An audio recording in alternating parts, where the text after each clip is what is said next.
Greetings, friends. You're looking at a man with coronavirus.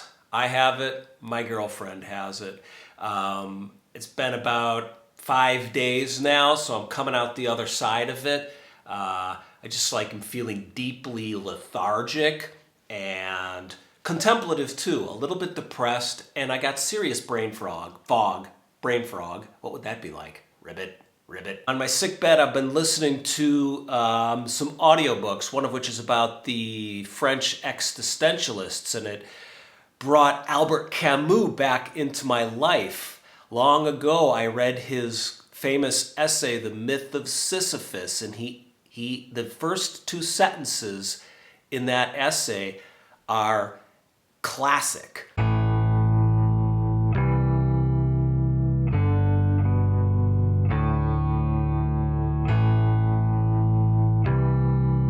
Camus says, there is but one serious philosophical problem, and that is suicide. Judging whether life is or is not worth living amounts to answering the fundamental philosophical problem. So this is the topic of today's video. Is life worth living? If you're holding the bottle of bleach in your hand and you're getting ready to drink it down, spoiler alert, the answer is yes. Now let's unpack it. Life, I think, is worth living, but it's hard. My colleague who lives out here in Vienna, he's a Zen teacher, and he always tells this story about how our teacher, Sasaki Roshi, once told him, "Yeah, this is a really difficult planet to be born on." My Zen colleague has had his share of difficulties in life. His dad died when he was 14, and then his brother died of AIDS a few years later, and then his other brother died shortly thereafter of suicide. All this stuff added up together, put on his shoulders. What a burden. And he's told me more than once, he said, "Buddy, if I hadn't found Zen, I would be swinging from the end of a rope." Okay, it's getting a little heavy in here. It's time for a joke about death. I just Googled funny jokes about death. 30 minutes later, here's the best one I found. The man who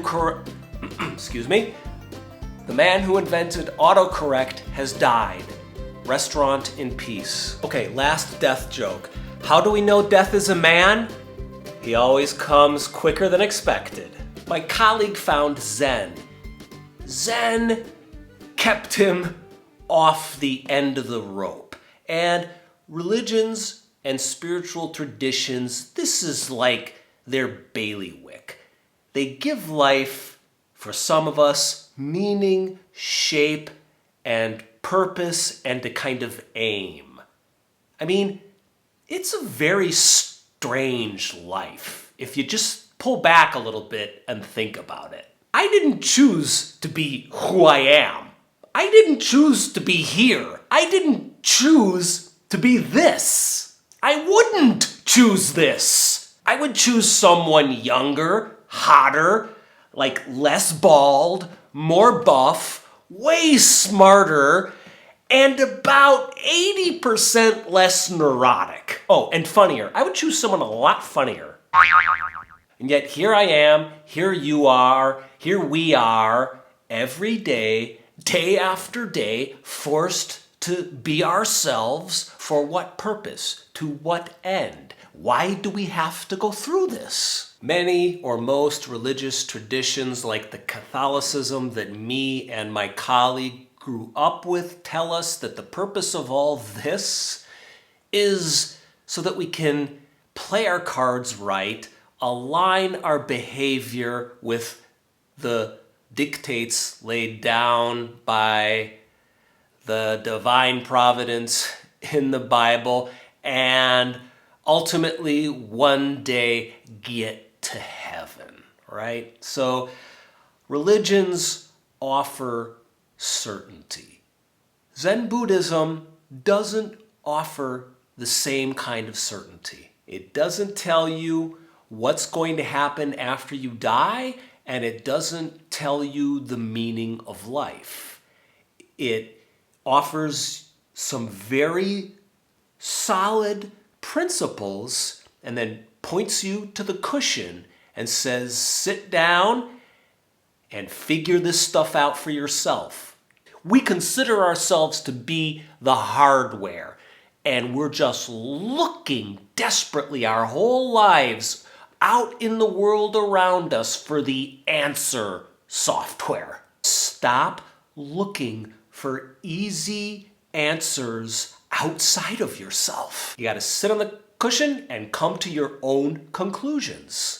And in my experience, this makes whatever sort of, if you even want to call them answers, because sometimes they don't feel like answers, but it makes whatever you come up with on the cushion or working with your teacher, whatever is the result of your Zen practice, in my experience, it makes it real. It may not be as digestible or as presentable as what many of the other religious traditions offer, but it makes it undeniable because it's your own. The ring of truth. The ring of truth is really important in the Zen tradition. It's something that a teacher or someone who's further down the path than you can manifest in a moment when it's called for. And my Zen colleague is amazing at this. And I watched him once, when we were both living in Los Angeles, counsel a student of his and a mutual friend of ours who was thinking about suicide. The guy's name was Nick. And my colleague and Nick and I were having milkshakes at Mel's Diner on Hollywood Boulevard. It was a Sunday afternoon, and Nick was getting on my nerves, as Nick often did. Nick was a wild man. Remember the comedian Gallagher who used to smash watermelons with a sledgehammer? That was the vibe and also the hairdo that Nick had. Nick was wild. We'd be walking through the farmer's market, and within 5 minutes, he would have approached, hit on, and been rejected by 7 or 8 women. He was a tornado of neuroticism and anxiety and libido and creativity. I loved him. I hated him. And I was competing with Nick for our colleague's attention, my colleague's attention. So there was a lot of energy in that booth as we sat there sipping our milkshakes. And suddenly Nick, out of nowhere, he says, "Oh man, I'm thinking about taking my life. I'm thinking about that. I'm just going to take my life. I'm just going to kill myself." And he's kind of joking and he's kind of laughing. And I'm like, oh, he's just getting the upper hand in the attention competition right now for our friend's ear. And I tried to move the conversation on, but my colleagues stopped it. And they had a serious discussion about suicide. So my colleague said to him, they were talking about Nick's life and what he's gone through. The fact that he lost his virginity to one of his father's girlfriends, who was also one of his father's prostitutes, because his father was a pimp. Long story. Nick had a storied life. And Keegan was saying, "You know what, Nick? I understand. You've had a really difficult life. But here's the thing. If you take your life, if you check out, if you choose to pull yourself out of this situation that you were put into," he said, "I just feel like, you're going to have to do it all over again." It was a really powerful moment. And the reason that I remember it and I'll never forget it is because down the road, many years later, Nick, in fact, did take his life, put a gun to his head, and pulled the trigger in his father's basement when he had to leave Los Angeles, go back to Tennessee. hit some misfortune, wound up living with his dad again, and took his own life. And I've never forgotten what my colleague said. You have the option to check out. He said, but I just have this sense, it's my experience, my intuition, my knowledge, my truth, my understanding, that you're gonna have to go through the whole thing all over again. So I don't know if what my colleague said has any metaphysical truth, like if it speaks to exactly what happens after we die, like our dear friend Nick has to come back now, reborn on this planet in some new form and suffer through all the same challenges all over again. I don't care about that. That's not my place. That's speculation. Nobody, no matter what they tell you, no matter what religious hat they're wearing or robes they're clad in, can truly and satisfactorily answer that question for me or for you. But I do know that what my colleague said pertains to life and my life experience. So I know that in my life, I'm never really able to escape my problems, right? I'm never really able to escape myself. I can't push a button or leave a room or avoid a responsibility or avoid some conflict or confrontation, and then the situation is just solved and resolved. No, what usually has to happen is I have to, how can I put this? Well, the way a friend put it to me once was, when you sit down on the cushion, you have to die on the cushion. When the conflicts come up in my life, when I meet upon some really difficult part within myself or within the world around me, I have to die into it. Rather than killing myself, which is to say giving up and running away, I have to die into the situation. And in fact, let it kill me. It's truly terrifying to die into a situation. It reminds me of when I went bungee jumping in college, and I remember they attached the rubber cord to my foot, and I looked down, and I don't know, it was 700 feet below, and I was supposed to jump, even though there was a concrete ground beneath me. This is what dying into the situation feels like when it's so hard and you just want to give up and kill yourself maybe, or stop trying, but you just have to take that step forward. Like giving up and killing myself in this analogy would be, I don't want to do the jump, the bungee jump. I'm not going to do it and leave, right? But instead, you die into the situation. It's that feeling of, oh, the hell with it, and you just take the leap. Another maybe more down-to-earth analogy is you're sitting at the dinner table with your wife. She's had an affair. You just lost your job. Everything in your life is totally falling apart, and every inch and fiber of your being is saying enough. And anyone with an ounce of humanity would agree with you. You, Job from the Bible, have gone through enough, and yet you don't give up. You don't take your own life. You say, I'm curious to see what will happen next. And you throw yourself into it, wide-eyed, as best you can, without hope or expectation for a certain outcome. There's a sense of just free-falling into the next difficult moment. And there's a reason that the archetypal figures within the Zen tradition are ferocious and fiery. Google it. Look up Bodhidharma. Look up Lin Chi and Hakuin. They're figures of immense strength and seriousness because this is the kind of vitality the tradition is trying to get across. It's saying you have to do it yourself, but you can.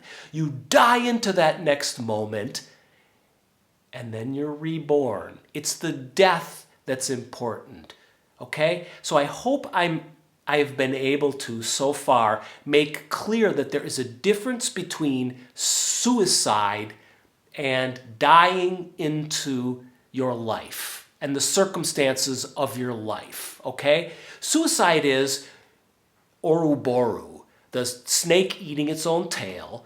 It's self-reflexive. It's an infinite regressive loop. You take your own life, right? But when you die into the cushion, if you're meditating, when you die into a difficult circumstance in life, you're letting it kill you. You're dying into it. And when this happens, there is ultimately, if the death is complete and honest and sincere, and you're awake when you do it, then there's a rebirth. The world gives you back a new situation. And your circumstances may not be any better objectively, but I promise you this, the situation will be different within you, and you will have an open pathway between you and the source, if you will, or wherever human energy and inspiration and strength comes from, and it will be coming up through you, geysering up through you, and pushing you forward and allowing you to live, experience, taste life again. So I was just sitting here, stewing in my brain fog, looking at this quote again from Albert Camus that we opened this video with, and he says, "Judging whether life is or is not worth living amounts to answering the fundamental question of philosophy." And I found myself thinking, yeah, that's why I stopped studying philosophy after college. Like, who am I to judge whether this life that I was given is or is not worth living? I'll tell you what, the me that thinks he could make that judgment is the me that needs to go back, sit down on the meditation cushion, and break through that thinking, rational, overly objective, judging, separating, distinguishing mind, and letting that collapse, and then realizing that my job is to get on with the business of living and dying, and manifesting the living activity and manifest the dying activity, and letting what will be, letting what will happen, happen. I think instead of killing yourself, take yourself just a little bit less seriously. That's all. That's the punchline of this great cosmic joke. Maybe don't judge your life, just participate in it the best you can. Maybe your job is just to hold down your little corner of the universe and just be a little bit less of a jerk to yourself and to everybody else. Maybe that's it. Maybe that's the whole point of all of this. Just hold down your tiny, precious little corner of the universe. I had this big ranting disquisition about the strength and the power and the source fire coming up through. Forget all that. You know what? Last week I talked about Sokai, who was a Zen Buddhist priest friend of mine who died of cancer, and I took my teacher to visit him, and we saw Sokai the day before he died. Now, before Sokai ever got diagnosed with leukemia, I think it was, a form of cancer is what he died from, Before he was ever diagnosed with leukemia, he and I worked together all the time during our Zen retreats. He was like my mentor. And I remember, these retreats were very difficult, and that fiery energy of the strong and fierce Rinzai Zen monk was everywhere in the practice, right? And Sokai was this delicate, funny, puckish character. He was so sensitive and vulnerable. He was also strong like you couldn't believe. Oh, he was strong, but he was open and sensitive too. And I remember one day I was having a rough time, and I remember he pulled me aside, and he had this really soft, kind voice and these soft blue eyes, and you just fell in love with them like you would an auntie or a nice older brother. I was an older brother and I wasn't nice. And I remember he told me, he's like, I have this mantra that I use that works for me. He says, sometimes I go through patches in my life that are really rough. And then I just tell myself, just maintain. Sokai, just maintain. You don't have to climb any mountains. You don't have to conquer any demons. You don't have to slay the ego. You don't have to practice like your hair is on fire. You don't have to do anything today. Not even this hour, the next minute. All you have to do is just maintain.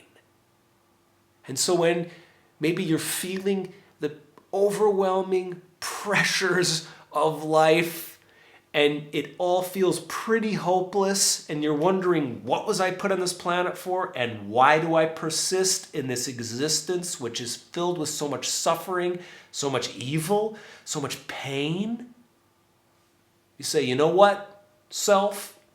My job today ain't to answer those big questions. My job comes down to two words: just maintain.